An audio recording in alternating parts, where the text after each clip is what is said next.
হব না। প্রিয় চালকবৃন্দ, আমরা আর কালক্ষেপণ করবো না।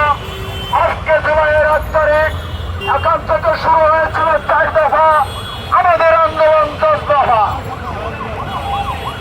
এখান থেকে শুরু হয়েছিল 4 দফা। এই 4 দফা 36 দিনে 1 দফায় রূপান্তরিত হয়ে সরকার পতন করে বিদায় করে নিয়ে ফিরেছে।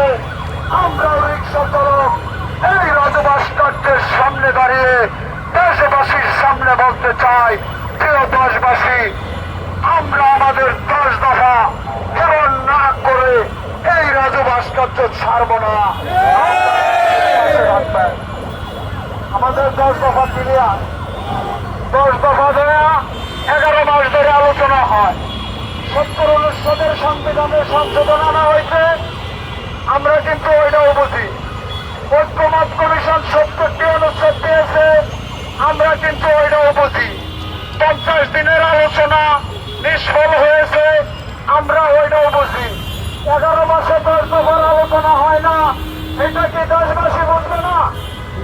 চালকরা কথা বলেন, 10 দফার আলোচনা হয় না, এটা কি এই চালকরা বুঝে না? আপনারা ইতিমধ্যে লক্ষ্য করেছেন, তেলের দাম বেশি, স্বর্ণের দাম কম। চালের দাম বেশি, স্বর্ণের দাম কম। তার মানে ওরা তো বিলাসিতা করবে, এই অলরেডি কমে গিয়েছে।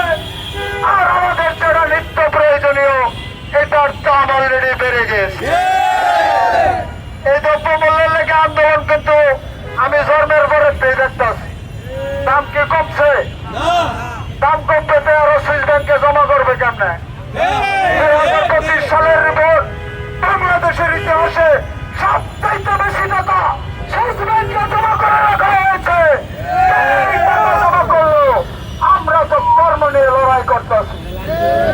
আমাদের তো জিডিপি বাড়ে, আমাদের তো এডিপি বাড়ে, আমাদের তো রাজস্ব বাড়ে, কিন্তু গরিবদের জীবন মানের উন্নয়ন হয় না।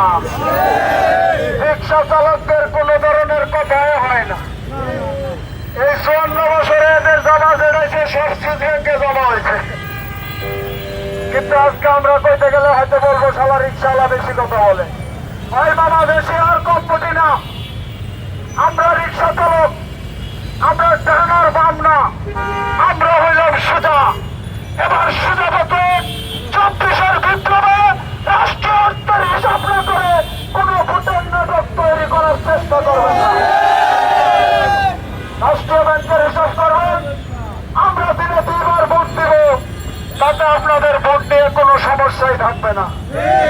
প্রিয় চালকবৃন্দ, আমরা দিনে 2 বার ভোট দিতে রাজি আছি, রাজি আছি না নয়?